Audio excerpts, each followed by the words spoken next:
semua, kembali lagi di pelajaran prakarya dan kewirausahaan. Kali ini bersama Miss Mariana kita akan membahas tentang penyajian dan pengemasan usaha makanan khas daerah. Lalu kita juga akan belajar tentang penghitungan break-even point-nya serta strategi promosi yang dapat diterapkan dalam wirausaha makanan khas daerah. Silakan disimak penjelasan dalam video berikut ini ya.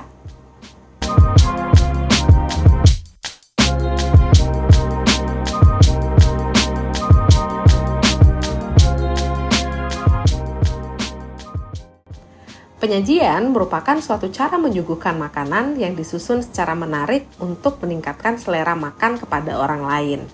Penyajian makanan sendiri memiliki fungsi, yaitu yang pertama, memberi keindahan pada menu makanan yang disajikan. Yang kedua, menambah selera makan. Dan yang ketiga, sebagai bentuk penghormatan kepada tamu. Nah, kalau pengemasan sendiri merupakan sistem yang terkoordinasi untuk menyiapkan barang agar dapat ditransportasikan, didistribusikan, dijual, disimpan maupun dipakai.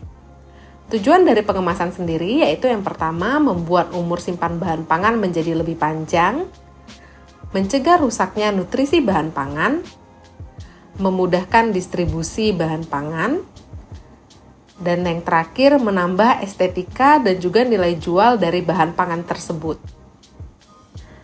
Proses pengemasan memang bukan hal yang utama, namun proses pengemasan ini memegang peran penting dalam menarik hati konsumen untuk memilih produk yang akan kita jual. Adapun syarat-syarat bahan pengemas yang dapat digunakan dalam wirausaha produk makanan khas daerah antara lain, bahan kemasan atau wadah penyajian mampu melindungi isinya dari berbagai resiko dari luar. Bahan kemasan yang dipakai tidak berbau. Bahan kemasan atau wadah penyajian juga harus memiliki daya tarik terhadap konsumen.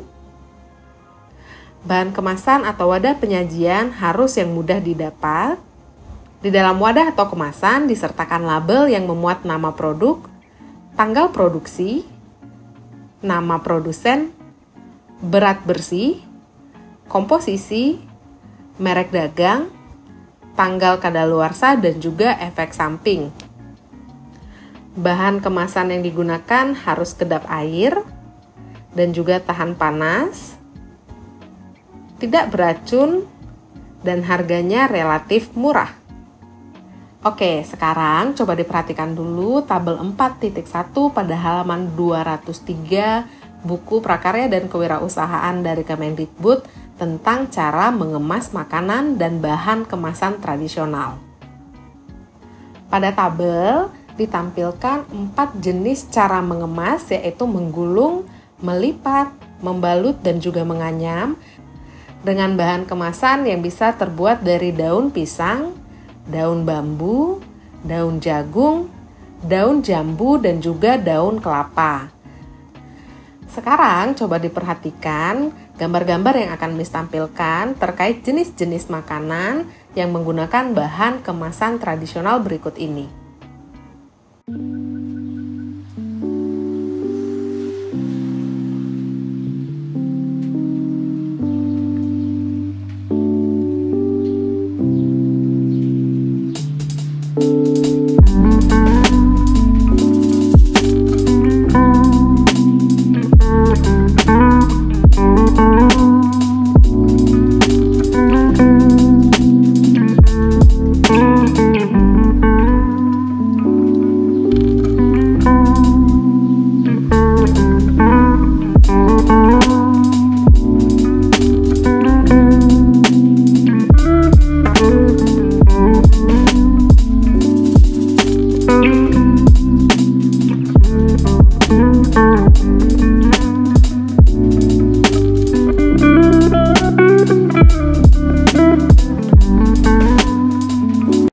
Sekarang kita akan membahas tentang perhitungan break-even point atau titik impas dari usaha makanan khas daerah.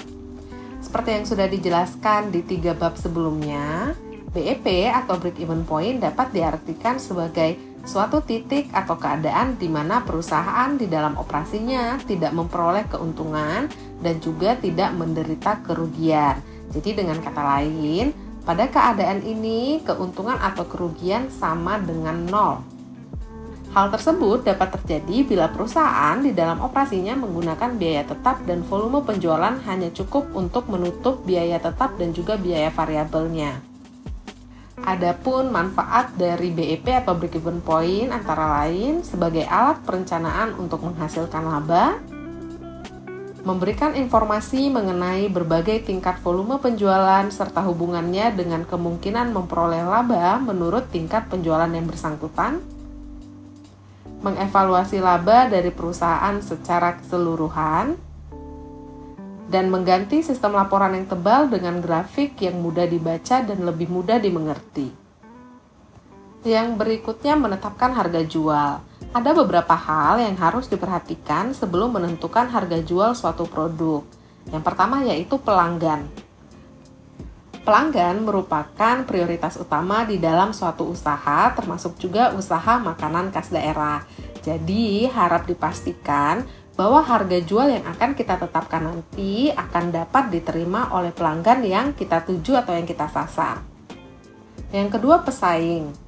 Pastikan bahwa harga jual produk yang kita tetapkan dapat bersaing dengan harga jual produk dari pesaing kita yang ada di pasar. Yang ketiga, biaya. Nah, kalau yang ini kita harus bisa memastikan bahwa harga jual produk yang kita tetapkan dapat menutup seluruh biaya-biaya yang telah terjadi atau biaya-biaya produksi yang dikeluarkan. Yang keempat atau yang terakhir, kemanfaatan untuk usaha. Jadi, harga jual yang kita tetapkan dinilai pantas jika harga dapat memberikan keuntungan yang kita harapkan. Lalu, ada 3 komponen utama di dalam penghitungan break-even point. Yang pertama yaitu fixed cost. Komponen ini merupakan biaya tetap atau konstan, jadi ini merupakan biaya yang ada walaupun tidak terjadi kegiatan produksi. Contohnya, biaya tenaga kerja, penyusutan mesin, biaya sewa gedung, dan lain-lain. Yang kedua ada variable cost. Nah, kalau ini merupakan komponen biaya per unit yang sifatnya dinamis. Jadi ini tergantung dari volume produksi yang ada. Jika produksi yang direncanakan meningkat, berarti nanti variable cost-nya juga akan meningkat. Contohnya yaitu seperti biaya bahan baku. Kemudian yang ketiga, selling price atau harga jual. Jadi ini merupakan harga jual per unit barang atau jasa yang telah diproduksi. Sekarang coba kita lihat rumusnya. Rumus untuk total biaya yaitu variable cost ditambah fixed cost. Jadi biaya tidak tetap ditambah biaya tetap. Kemudian untuk penerimaan kotor, rumusnya adalah jumlah produksi dikali harga jual produk. Dan untuk laba, rumusnya yaitu penerimaan kotor dikurang total biaya. Sekarang coba diperhatikan contoh soal berikut ya.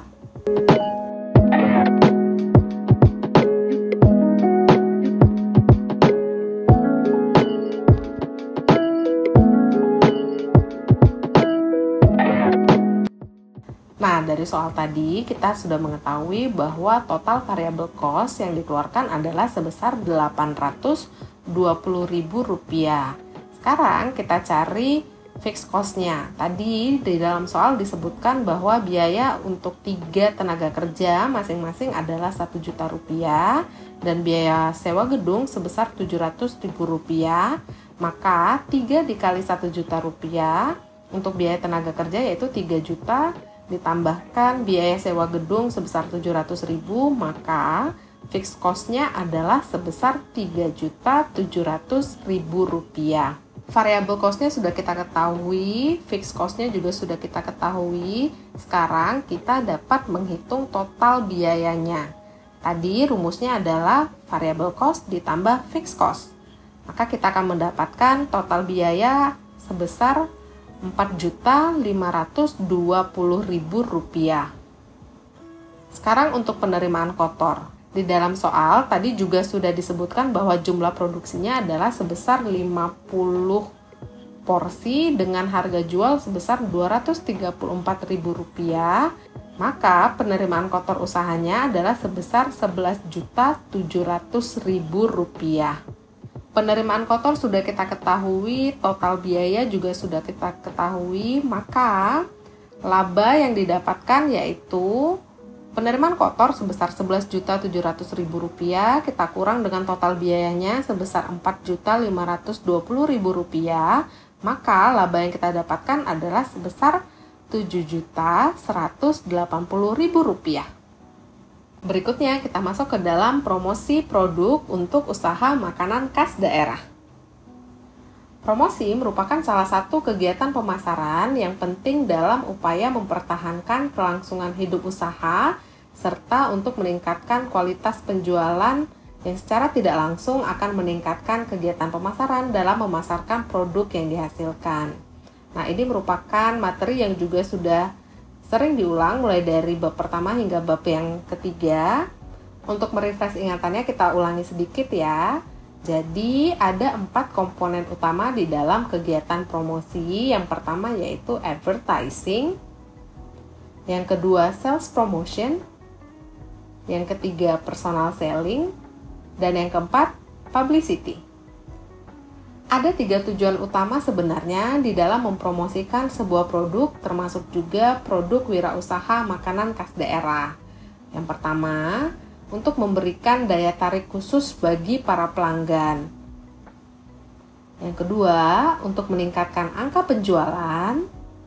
Dan yang ketiga, yaitu untuk membangun loyalitas konsumen.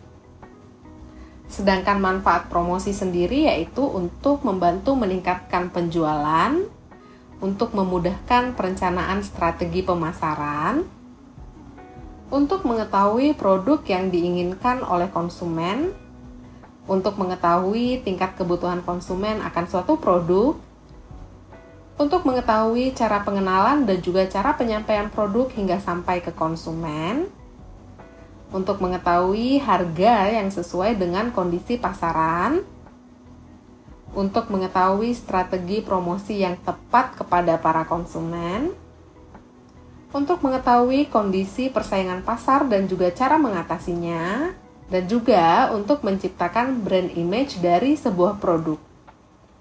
Nah, itu tadi merupakan akhir pembahasan dari materi bab 4, yaitu wirausaha pengolahan makanan khas daerah. Setelah ini seperti biasa jangan lupa untuk mengerjakan tugas yang sudah dilampirkan di Edmodo, dan jangan lupa juga untuk mempersiapkan diri dalam menyambut small test bab 4 serta penilaian akhir semester. Sampai jumpa di pertemuan kita berikutnya.